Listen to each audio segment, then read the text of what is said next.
Ano pa ang na-observe mo dito? Meron din pong line item for the payment of reward for 12 million pesos, pero hindi po siya suportado ng any document evidencing. Your Honor, objection. I beg the indulgence of the... What is the objection of counsel? Your Honor, I gave some leeway earlier to the witness, but we moved to strike out the witness, strike out the answer of the witness as far as the payment of reward is concerned. Kasi ang pinag-uusapan lang naman natin dito, on its face, kung merong mali sa utilization of confidential intelligence funds in terms of the accomplishment report. He is now going into the findings, which is not part and parcel of this form, which is the accomplishment report, Your Honor. So, Not yet part of it. not yet. So what I'm saying is the payment of reward by itself is not a violation. Indicating the payment of reward here by itself is not a violation of the joint circular, Your Honor. Because we are not yet, if at all, at the AOM level Exactly, and or notices. But kindly reform, counsel. Objection sustained. Ito bang payment of rewards kasama dyan sa tinatawag na allowable expense ng confidential funds? Based on item 4.8 po, yes po, subject to the three conditions as enumerated po. Okay. Ano itong three conditions? Under item 4.8.5 of the joint circular, payment of rewards must be made to non-employees of the informers who must be non-employees of the agency concerned, subject first to the approval of the head of the agency, second to the submission of documents evidencing the success of the information gathering or surveillance activities on account given by the informer, and thirdly po, it must be directly related to the confidential operations of the concerned agency. At sa mga requirements na sinabi mo, compliant ba ang Office of the Vice President? Based on their submissions po, hindi po sila nag-submit ng any document evidencing the success po of the information gathering or surveillance activities on account of the information given by the informer. Ano pa ang na-observe mo dito? Meron din pong line item for the payment of reward for 12 million pesos, pero hindi po siya suportado ng any document evidencing. Your Honor, objection. I beg the indulgence of the... What is the objection of counsel? Your Honor, I gave some leeway earlier to the witness, but we moved to strike out the witness, strike out the answer of the witness as far as the payment of reward is concerned. Kasi ang pinag-uusapan lang naman natin dito, on its face, kung merong mali sa utilization of confidential intelligence funds in terms of the accomplishment report. He is now going into the findings, which is not part and parcel of this form, which is the accomplishment report, Your Honor. So, Not yet part of it. not yet. So what I'm saying is the payment of reward by itself is not a violation. Indicating the payment of reward here by itself is not a violation of the joint circular, Your Honor. Because we are not yet, if at all, at the AOM level Exactly, and or notices. But kindly reform, counsel. Objection sustained. Ito bang payment of rewards kasama dyan sa tinatawag na allowable expense ng confidential funds? Based on item 4.8 po, yes po, subject to the three conditions as enumerated po. Okay. Ano itong three conditions?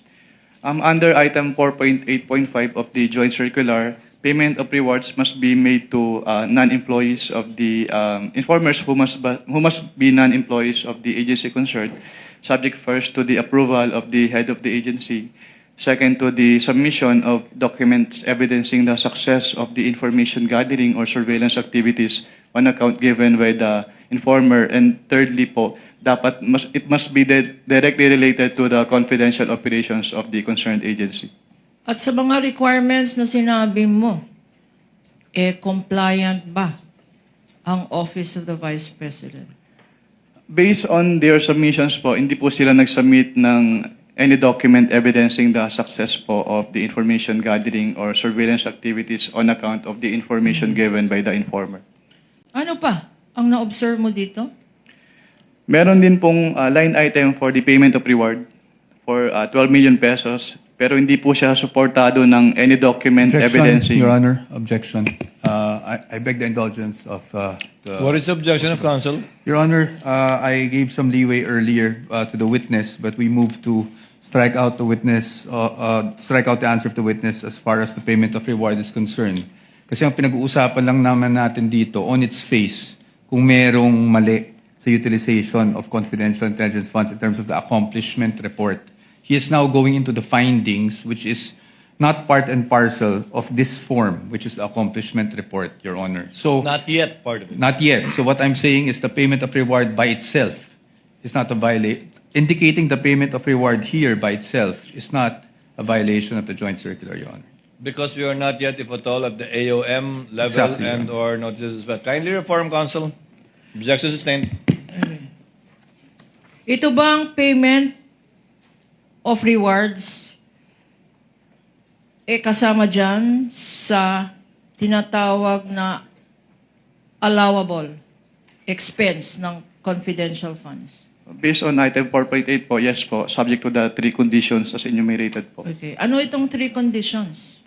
Under item 4.8.5 of the joint circular, payment of rewards must be made to non-employees of the informers who must be non-employees of the agency concerned, subject first to the approval of the head of the agency, second to the submission of documents evidencing the success of the information gathering or surveillance activities on account given by the informer, and thirdly po, it must be directly related to the confidential operations of the concerned agency. At sa mga requirements na sinabi mo, compliant ba ang Office of the Vice President? Based on their submissions po, hindi po sila nag-submit ng any document evidencing the success po of the information gathering or surveillance activities on account of the information given by the informer. Ano pa ang na-observe mo dito? Meron din pong line item for the payment of reward for 12 million pesos, pero hindi po siya suportado ng any document evidencing. Your Honor, objection. I beg the indulgence of the... What is the objection of counsel? Your Honor, I gave some leeway earlier to the witness, but we moved to strike out the answer of the witness as far as the payment of reward is concerned. Kasi ang pinag-uusapan lang naman natin dito, on its face, kung merong mali sa utilization of confidential intelligence funds in terms of the accomplishment report. He is now going into the findings, which is not part and parcel of this form, which is the accomplishment report, Your Honor. So, Not yet part of it. not yet. So what I'm saying is the payment of reward by itself is not a violation. Indicating the payment of reward here by itself is not a violation of the joint circular, Your Honor. Because we are not yet, if at all, at the AOM level Exactly, and or notices. But kindly reform, counsel. Objection sustained. Ito bang payment of rewards kasama dyan sa tinatawag na allowable expense ng confidential funds? Based on item 4.8 po, yes po, subject to the three conditions as enumerated po. Okay. Ano itong three conditions?